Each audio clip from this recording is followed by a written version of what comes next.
महाकुंभ 2025 की तैयारी में उत्तर प्रदेश सरकार कोई कसर नहीं छोड़ना चाहती। स्वास्थ्य हो, ऊर्जा हो या तमाम अन्य मंत्रालय सब अपनी अपनी बैठकें कर रहे हैं। वहीं आज उत्तर प्रदेश के डिप्टी सीएम और स्वास्थ्य मंत्री ब्रजेश पाठक ने अपने विभाग की वर्चुअल बैठक की। इस दौरान उन्होंने महाकुंभ 2025 को लेकर के लोगों अपने अधिकारियों से बातचीत की और उन्हें आवश्यक दिशा निर्देश दिए। वहीं ब्रजेश पाठक ने वहीं प्रेस वार्ता करके क्या कुछ कहा, सुनिए। मेले को जो आगामी 13 जनवरी से प्रारंभ होकर के 23 फरवरी तक संपन्न होने वाला है, उसको व्यवस्थित सुनिश्चित कराने के लिए 13 जनवरी से लेकर 26 फरवरी तक स्वास्थ्य व्यवस्थाओं को सुव्यवस्थित, बेहतर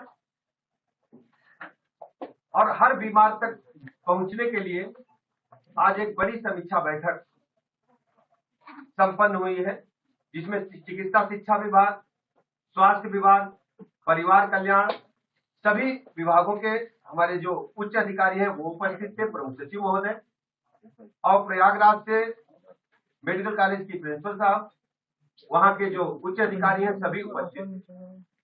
हम सबकी जिम्मेदारी है कि प्रयागराज में जो महाकुंभ संपन्न होने जा रहा है, बड़ी संख्या में लोग आ रहे हैं। उम्मीद ऐसी की जाती है कि लगभग 45 करोड़ से अधिक श्रद्धालु, साधु संत, कल्पवासी, पर्यटक आने वाले हैं। ऐसे सभी आने वाले श्रद्धालुओं को, पर्यटकों को, साधु संत को स्वास्थ्य संबंधी कोई दिक्कत न आए, और यदि कोई दिक्कत आती तो उससे निपटने के लिए सारी व्यवस्थाएं संपन्न कर ली गई।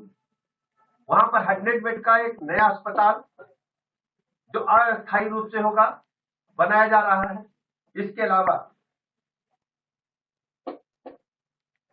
25 बेड के 2 अस्पताल, एक अरैल की तरफ, एक झूसी की तरफ, अस्थायी रूप से भी बनाया जा रहा है। इसके अलावा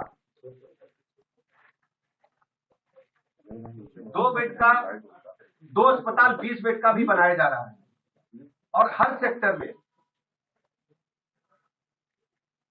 एक 10-10 बेड का भी अस्पताल बनाया जा रहा है।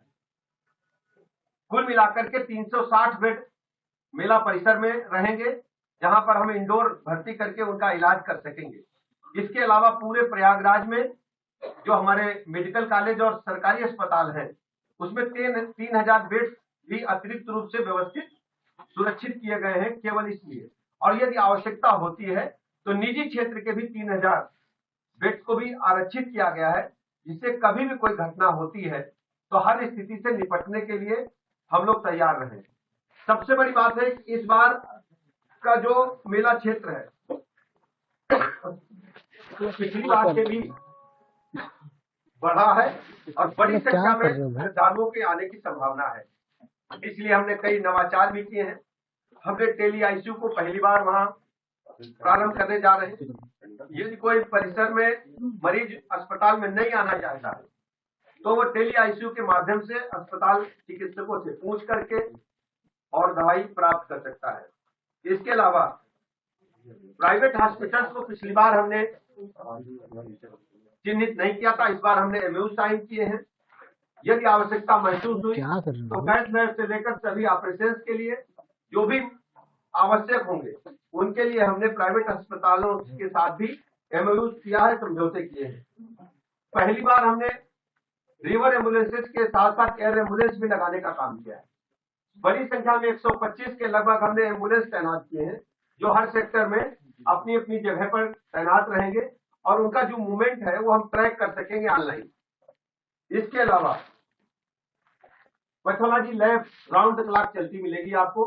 हर स्थिति में मरीजों को तत्काल बेहतर से बेहतर चिकित्सा व्यवस्था देने के लिए पैथोलॉजी लैब की भी व्यवस्था की गई है। पहली बार हमने अस्पतालों के लिए अपने मैनेजर्स नहीं चुने, हमने अस्पताल में मैनेजर्स की नियुक्ति की है, जिससे चिकित्सकों के साथ साथ प्रबंधन की क्षमता का स्किल्ड व्यक्ति भी वहां उपस्थित रहे, उसका भी इंतजाम हमने किया है। इसके अलावा एक विशेष रूप से यदि कोई, चूंकि जैसे जैसे हम लोग आगे बढ़ रहे हैं उसके लिए अभी तक कोई ऐसा इंतजाम स्वास्थ्य विभाग नहीं कर पाया था, तो हम लोगों ने नरोरा का जो हमारा एटॉमिक एनर्जी सेंटर है वहां भेज करके अपने चिकित्सकों को, अपने पैरामेडिकल को विशेष रूप से ट्रेंड किया है। यदि by the way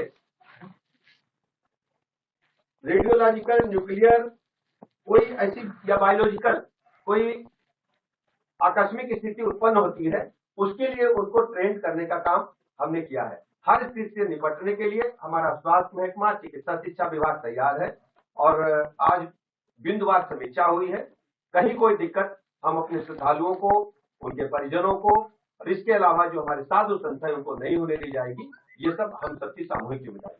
medical camp लगाने की व्यवस्था की जाएगी, हर सेक्टर में बन रहे हैं और बड़े अस्पताल भी बन रहे हैं, मूविंग एम्बुलेंसेज भी रहेंगे और चिकित्सकों की कोई कमी नहीं है। बड़ी संख्या में चिकित्सकों की तैनाती। सर डॉक्टर की टीम कितनी लगाई जाएगी? सर डॉक्टर्स की टीम कितनी लगाई जाएगी? रेलवे रेलवे और जो हमारी बसें जाएंगी रोडवेज की या प्राइवेट, तो रेलवे से हम लोगों ने बात किया है कि जो विभिन्न राज्यों से ट्रेन आने वाली हैं उनके समय सारणी में अलग अलग समय रखा गया है, जिससे एक साथ भीड़ प्लेटफॉर्म पर न पहुंचे। और वहां भी यदि कोई स्थिति आती तो उसके लिए हम लोग शहर के सारे हॉस्पिटल्स को हम लोग तैयार किया है। रनिंग एम्बुलेंसेज भी हमारी तैयार है। सर एयर एम्बुलेंस की आपने बात की, वो कैसे काम करेगी? एयर एम्बुलेंस को हम लोगों ने अनुबंधित किया है और वो जो हमारा महाकुंभ मेला की मेलाधिकारी हैं उनके डिस्पोजल पे रहेगी। जैसे ही कुछ होगा तो हम लोग उसको लेकर के मरीज को गंतव्य तक पहुंचा। आप वहाँ दौरा करेंगे? मैं एक बार फिजिकली पहुंच चुका हूँ, दूसरी बार भी पहुंच चुका हूँ। आज हमने लखनऊ में समीक्षा की है, ऑनलाइन जोड़ा, फिर 2-3 दिन बाद हम लोग जाने वाले हैं। क्या आंखों के ऑपरेशन भी वहाँ पर कराए जाएंगे? वहाँ पर प्रतिवर्ष नेत्र कुंभ का आयोजन होता है जो हमारे विचार परिवार के साथ होता है। बड़ी संख्या में वहाँ पर श्रद्धालु और साधु संत नेत्र संबंधित विकारों का इलाज निःशुल्क पाते हैं और चश्मे का भी निःशुल्क वितरण होता है। हम पूरे अपने महाकुंभ परिसर में आने वाले सभी बुजुर्गों से, अपने संत समाज से, सभी से आग्रह करते हैं यदि कोई नेत्र संबंधित विकार है तो हमारे जो नेत्र कुंभ। यश पाठक ने साफ तौर पर कहा कि महाकुंभ 2025 की तैयारियां पूर्ण रूप से हो चुकी हैं और अब स्वास्थ्य विभाग वहां कई कैंप लगाने जा रहा है। वहीं एयर एम्बुलेंस समेत तमाम एम्बुलेंस की तैयारियां करी जा रही हैं, सभी का वहां इंतजाम होगा। बहरहाल अब महाकुंभ की तैयारी उत्तर प्रदेश सरकार पूर्ण रूप से कर चुकी है। लखनऊ से कैमरा पर्सन बलराम के साथ नावेद माजिद, NTV निष्पक्ष। देश विदेश की ताज़ा खबर पाने के लिए हमारे चैनल NTV निष्पक्ष को सब्सक्राइब करें व बेल आइकन दबाना ना भूलें।